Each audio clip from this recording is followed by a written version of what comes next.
Recently, I just did a call out for musicians, specifically open source and Creative Commons musicians, to perform on a live stream during the Ubuntu Summit happening in October this year. We are now accepting recorded performances. So the event will still be streamed, it's just that the video performances are what's going to be broadcast. There's going to be a performance, then I will talk in between introducing the next band, then there'll be another performance, kind of like that. And the benefit for this is it's going to be happening as an after party for the Ubuntu Summit. This means the Creative Commons and open source musicians involved will be part of a dedicated audience of developers and open source enthusiasts. This audience also shares a commitment to freedom and innovation. So what does it take to get involved? Right now, the requirements for participation are just to fill out a form just so we can see who is interested. And again, this is a recorded video performance, so you don't need to know how to stream. All you need to be able to do is get quality video and audio. So fill out the form that should be located below or somewhere around this post, and we'll get back to you.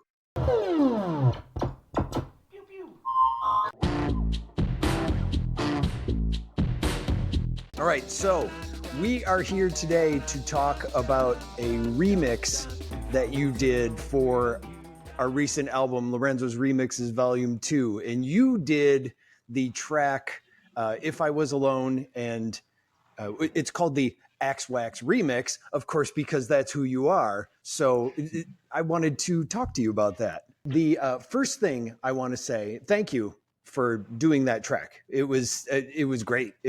I really enjoyed that track. What you did. And I want to ask you about, first of all, you sped up the tempo on it. I noticed right away, the bass comes in and it goes boom, boom, boom, boom. Dun, dun, dun, dun, dun, dun. And it's like a little double time. So how did you go about speeding up the tempo for that? I'm using Ableton as my DAW. First of all, maybe.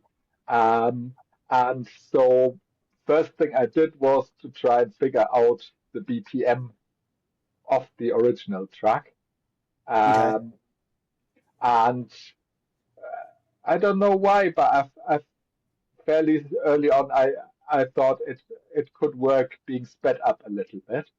And getting more of a sort of jungle vibe to it.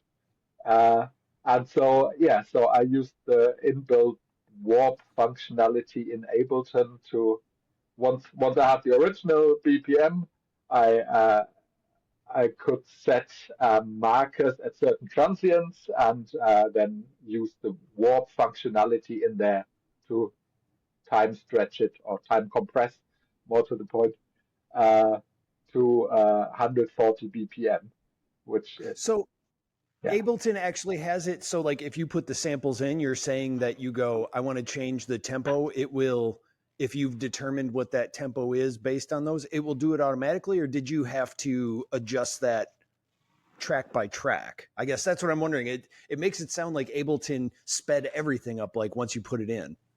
It did, but I was quite surprised. Most of the time it really doesn't work, and it's a major fuss, but it did actually work surprisingly well with that. So I started off with the drums. That is always the easiest. But for some reason, once I had the original speed, the original BPM, I could then, there is a function saying warp. So warp is their terminology for time stretching.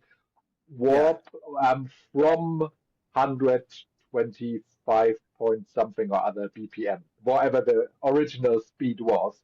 And then it actually set all the marker points correctly for change. And it kind of just worked, which was nice. That was probably the first time as well. So that's what then confirmed that I should probably go ahead in that direction since it actually worked. So no, that was great. That's what I was wondering, because I didn't, if I do it, I have to time stretch it by hand by each track. Like if I change the tempo in the DAW we use, it will go, okay, here's what's going to happen when you turn on the click, but it doesn't adjust anything else. And it has a thing where I can drag it to that tempo. And it, again, like yours, it's hit or miss when it happens. So now getting into, you'd mentioned the sort of, what did you call it? A jungle beat? Yes, yeah. Okay. All right. So it does start out that way, and it sounds like hand drums in the beginning.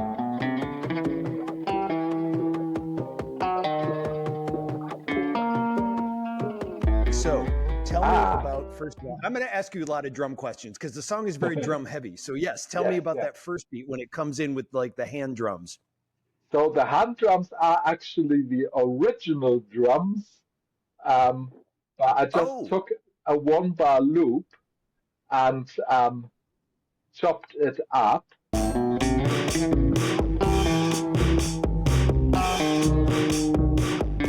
So yeah, took a 1-bar loop, chopped it up. I think cut all the bass from it, and yeah, that was more or less the basis. I don't think I actually rearranged it much, but that was actually the basis for that percussion line. And it's the original drum track you're saying, you just kind of altered it. Yes. Huh. I would not have guessed that in a million years because it literally just sounds like muted bongo drums. Yeah. That's amazing. No, it's a very odd sound. Right. And then going in from that, it comes into the track that I like to call the drum beat with the Wilhelm scream. Thought it was done. Nothing could happen. It was over. Yes. That's what's called the think break, which is, am I getting that right? I'm thinking it's Aretha Franklin think. I'm pretty sure the singer was Aretha Franklin, and it's like a very famous I see what you think. Right. Yeah, like from the Blues Brothers, the "You Better Think," that song. Yes. Okay. And yes, that's a very very much used breakbeat. Like they used it a lot in 90s hip hop in particular, and that's what I know it early from. house music, and later on then jungle and drum and bass as well. I was familiar with it from house. I used to be into like techno and house music for like 5 minutes in the 90s. And that was a beat that you would hear, and it has the woo, there was a lot of acid house back in the day. There was a lot of acid house back in the day that used the woo, yeah. Okay. All right. So that's where that is. That's that sample. And then the second beat that you go into is more of, I want to say drum and bass sort of thing. If I was alone with you.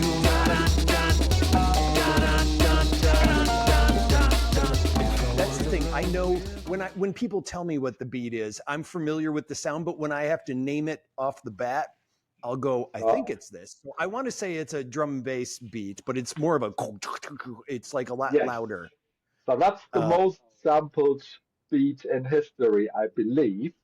It's called, the song is called Amen Brother, and it's by a band called the Winstons, which barely anyone really knows about. It's again this sort of, it's an instrumental soul funk tune, and it has like 4 bars of this really high energy drum loop with lots of ride cymbal, and it's nearly distorted, like it's really heavily compressed and crunchy. And that's been, again, it's been used in hip hop, like for example, I don't know, NWA, Straight Out of Compton is one of the tracks that I remember. And then once jungle and drum and bass came about, they just used it in every second track, basically. So there's literally thousands and thousands of tracks that use that drum beat more or less chopped up. Yeah, no, I didn't know the origin of that one too. And it was one where I'm like, I know this beat. And it's like, I need to learn the names of these beats. I live in the place where another very famous sampled beat, The Funky Drummer, is from, because Clyde Stubblefield lived here. Yes. So we're So, familiar with drum samples. Yeah, that's basically pretty much, well, I can think one more, which is Bobby Brown Hot Pants, which is also a James Brown band track. I think that's the four most sampled drum loops altogether. Yeah. So, yeah. All right. So those are my drum questions. I like that. Now, you have you did something to the bass that made it sound like it was muted, but at the same time, the hits would be kind of flanged.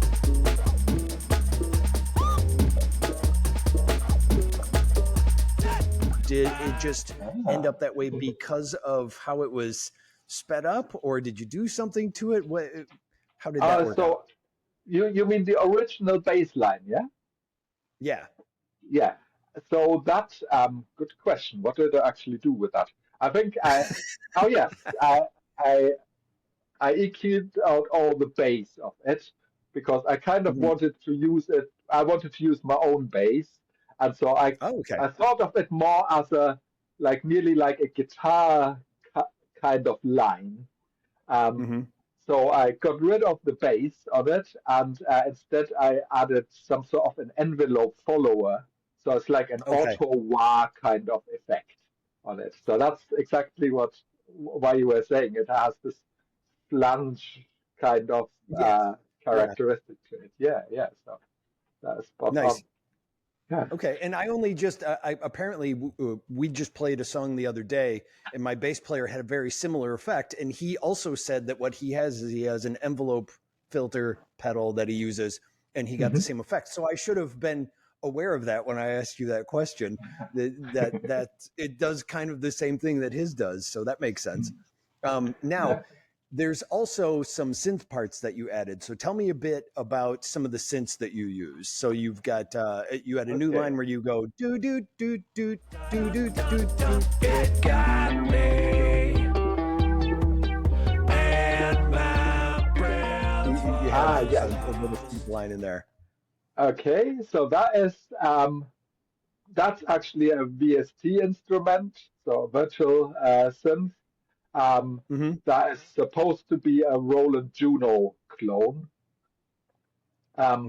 which I'm very fond of. A flatmate of mine used to have a Juno back in the day, so I got to play with that a lot, and so I'm fairly quick in getting a sound to how I want it to be on the Juno, and it's just got a lovely sound in general, I find.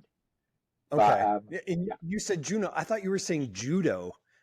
Oh, no, I'm like, I've never heard of a judo. I know judo as like martial arts, but so that was when is it? I think 1984-ish polysynth by Roland, and so it's very nice for part sounds as well as for it's got a really nice round bass to it.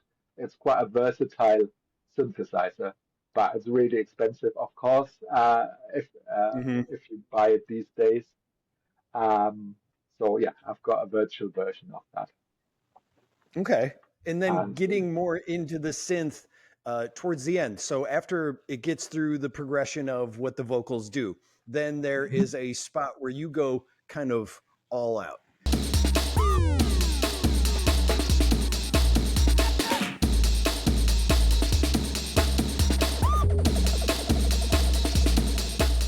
You start adding, like I want to say like phone ringing, and I'm just going to refer to them as bleep loops. Okay, yeah, I know what you mean. What did you do in that? So for that, I used I built myself a dub siren.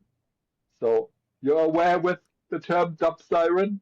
It's like what they used to use in old reggae and dub recordings, or like in general in like dance hall jams where it would go. Dub.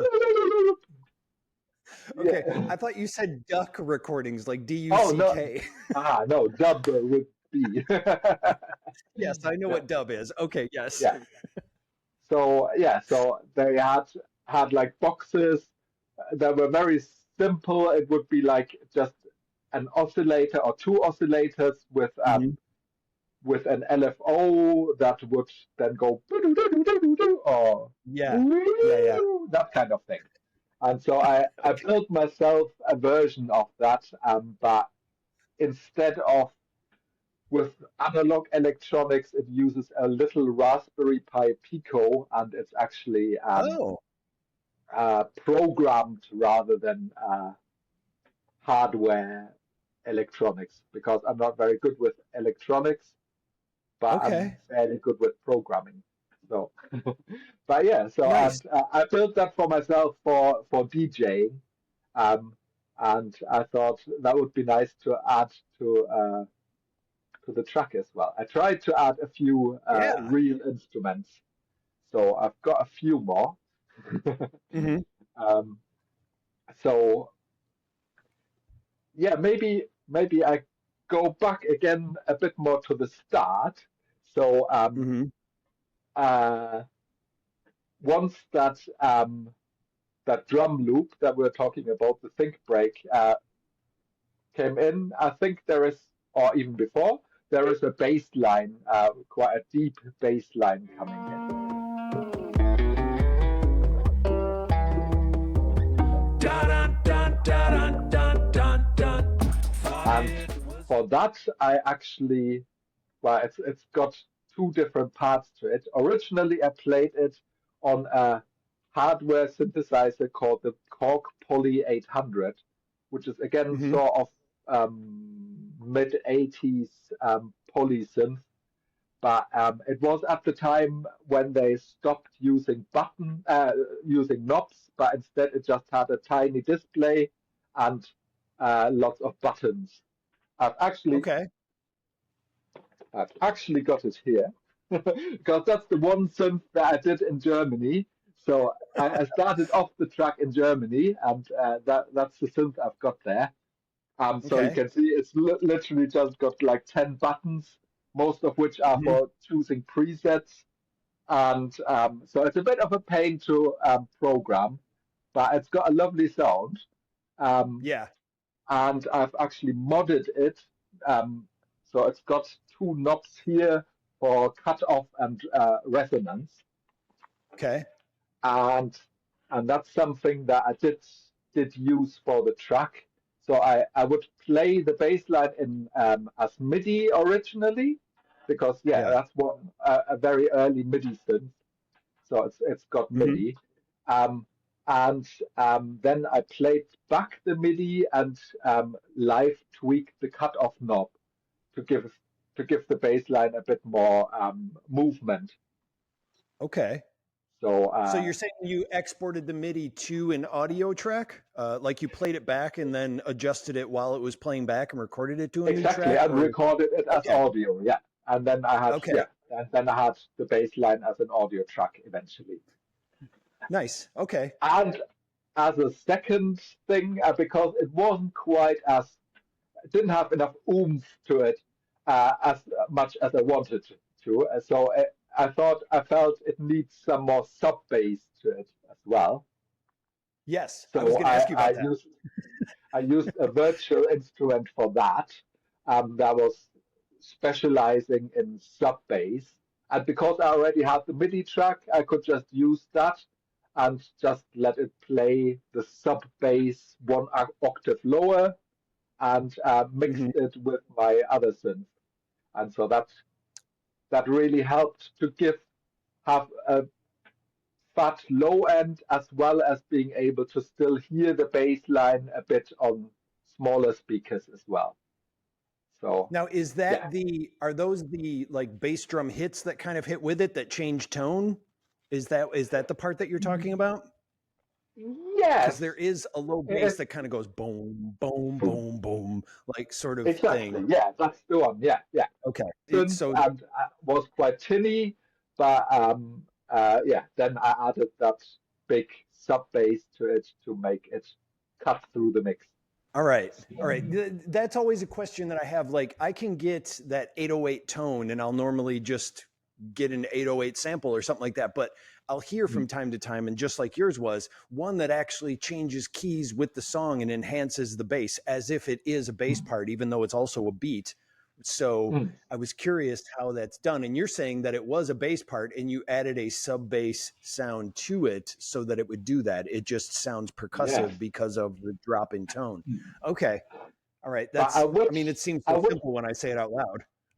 Yeah, I would program the drums a little bit around it. So I think the bass drum on the drums would often fall on the bass note as well. So that does emphasize this feeling that's half a bass and half a bass drum. If that makes sense. Yeah, it does. No, it does. And then, so any other notes on the song of things that you did, things that it sounds like it's all starting to come back to you. Did you have any other thoughts that you wanted to add about it? I did have a quick look yesterday and wrote down myself some very rough notes on the main parts of it, because otherwise I would not have remembered. What else did I have? So with that bass line at the very end, there's this instrumental section. So after the singing, there's where also this reggae siren comes in, and everything is a bit more intense. So I also added yet a third bass to the bass sound.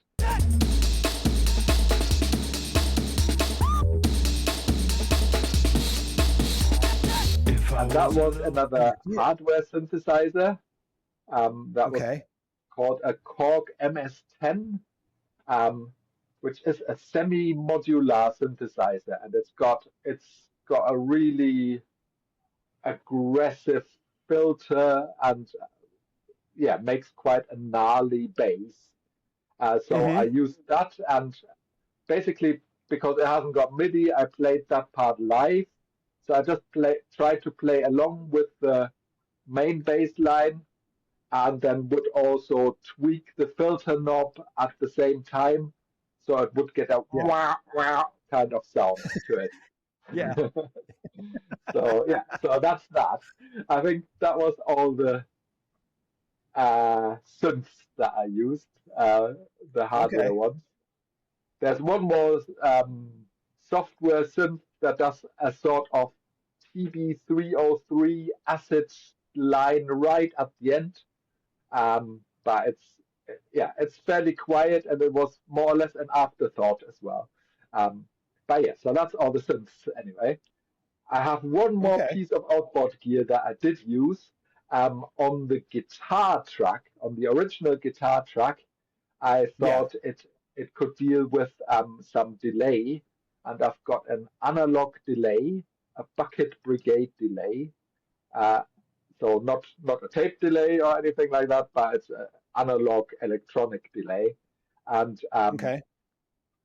so I would play the guitar track, and in the computer I already automated the send to the effects unit. So only certain notes I would send out to the delay effect. So it wouldn't get completely washed out with delay. Only certain notes? Only certain notes. So let's say at the end of a phrase, and then I would play the whole track through and live tweak the feedback on the delay unit. So again, at the very end of phrases, you would get a longer delay tail. But during the phrases, I would have the feedback lower down, so the delay is less noticeable and doesn't get so much into the way of things. So I was quite chuffed that worked. I had never really done that before either. But no, I never that worked really well. Yeah. I'm curious now. Now I got to go back and listen to it and hear for that. I want to try that. I mean, That's really neat. And it's fairly quiet in the mix in general, but yeah. So that. Okay. All right. And then I had one more question I wanted to ask you, and I wrote this at the bottom of my notes that I have here. So, does this mean that we're bonk wave now? I don't know. Good question. I know there's no answer to that. It's definitely a very unique style, so I wouldn't know what style to call it. So that in itself makes it either bonk wave or not bonk wave, I guess. Right. It's so funny. That's such a niche joke that I just made. Like only some people are going to get what I just asked. And I did see someone when you shared it on Mastodon. So somebody had commented. They said it's very close to Alien Beat or something like that. Yeah. See, I didn't know what that meant either, and I was wondering if you could shed some light on it. And I may be misquoting too, so I don't know. I may be wrong in that. So, all right, I'll just cut that part out. Yeah. And yeah, like I said, I really don't know what genre this is either. I guess you could say it's bass music. I think that's sort of the catch-all term for any music that's sort of between 100 and 150 BPM and has a very strong focus on bass. But yeah. But it's got so much else going on, so I don't know. It's unique, I would say. Yeah. And I don't know if we don't do a lot of songs in that tempo. So thanks for bumping us up to that. That was really cool. And again, thank you so much for doing the remix and also for taking the time to talk with me. We really appreciate what you did. Hey, no worries.